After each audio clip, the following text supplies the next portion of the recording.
Dilaporkan Israel menembak mati sekira 9 warga Palestina yang tengah berupaya kembali ke rumah mereka di Gaza Utara dan Khan Younis Selatan pada Selasa 14 Oktober.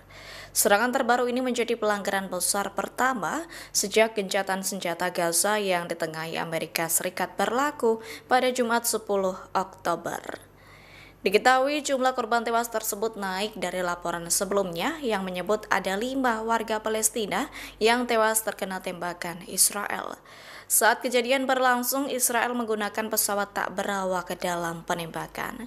Militer Israel mengklaim pasukannya melepaskan tembakan setelah beberapa warga Palestina mendekat garis kuning. Padahal garis kuning itu menjadi batas penarikan pasukan Israel sebagai bagian dari gencatan senjata tahap pertama. Sebelumnya, militer Israel juga menembak mati sekira 6 warga Palestina. Insiden itu terjadi saat warga Palestina memeriksa rumahnya di Sujaiyah, timur kota Gaza pada hari yang sama. Pelapor khusus PBB untuk wilayah Palestina yang diduduki, yakni Francisca Albanese, keras mengutuk pembunuhan berkelanjutan oleh Israel terhadap warga Palestina di tengah berlangsungnya gencatan senjata. Lantas Francisca menyerukan keadilan, sanksi, divestasi, boikot hingga mendesak penghentian genosida dan setiap kejahatan turut dipertanggungjawabkan.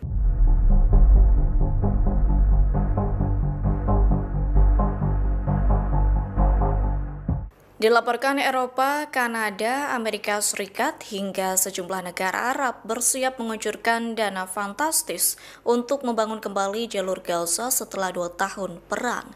Dalam keterangan resmi yang dirilis Organisasi Perserikatan Bangsa-Bangsa atau PBB, sejumlah negara itu akan mentransfer anggaran senilai 70 miliar dolar Amerika Serikat atau setara lebih dari 1.160 triliun rupiah. Dilansir dari tribunnews.com, dana ini adalah bagian dari upaya internasional untuk membangun kembali wilayah Gaza yang kini hampir rata dengan tanah.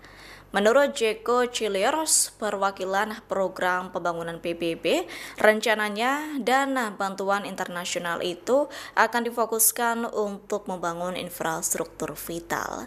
Di antaranya seperti perubahan, sekolah, rumah sakit, serta jaringan air dan listrik. Sebagian anggaran juga akan digunakan untuk membersihkan jutaan ton puing, memperbaiki sistem sanitasi, hingga memulihkan layanan publik yang hancur akibat serangan Israel.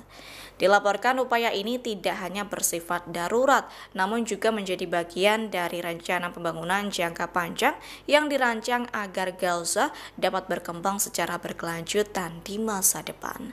Seperti diketahui, selama perang Israel-Hamas berlangsung sejak 7 Oktober 2023 silam, kehancuran di Gaza sangat parah. Sekitar 55 juta ton puing berserakan di seluruh wilayah, yakni setara dengan 13 kali ukuran piramida Giza di Mesir.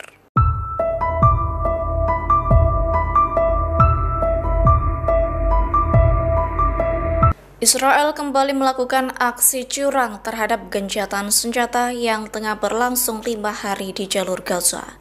Aksi curang itu diantaranya pemerintah Israel memotong setengah aliran bantuan kemanusiaan menuju wilayah Palestina hingga sengaja menembak mati warga. Dilansir dari tribunnews.com, militer Israel dilaporkan menembak mati 9 warga Palestina dalam 2 insiden terpisah di kota Gaza dan Khan Younis. Peristiwa itu terjadi pada Selasa 14 Oktober 2025. Militer Israel mengklaim pasukannya melepaskan tembakan setelah beberapa warga Palestina mendekati garis kuning. Warga tersebut ditembak Israel karena mendekati posisi militer dengan niat mencurigakan. Padahal garis kuning itu menjadi batas penarikan pasukan Israel sebagai bagian dari gencatan senjata tahap pertama.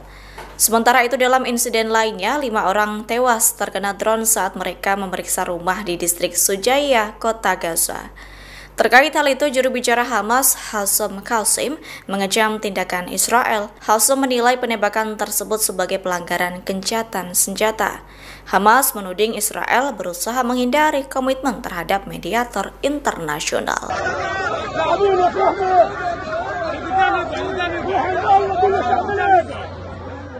Sejumlah pria di Gaza dieksekusi mati oleh pasukan perlawanan Palestina Hamas setelah diduga bersekongkol dengan Israel.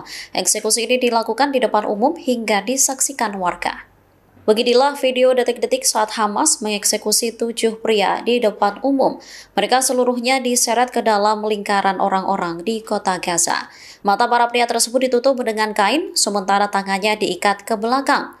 Selanjutnya, mereka dipaksa untuk berlutut. Hamas yang berada di belakang mereka selanjutnya melepaskan tembakan.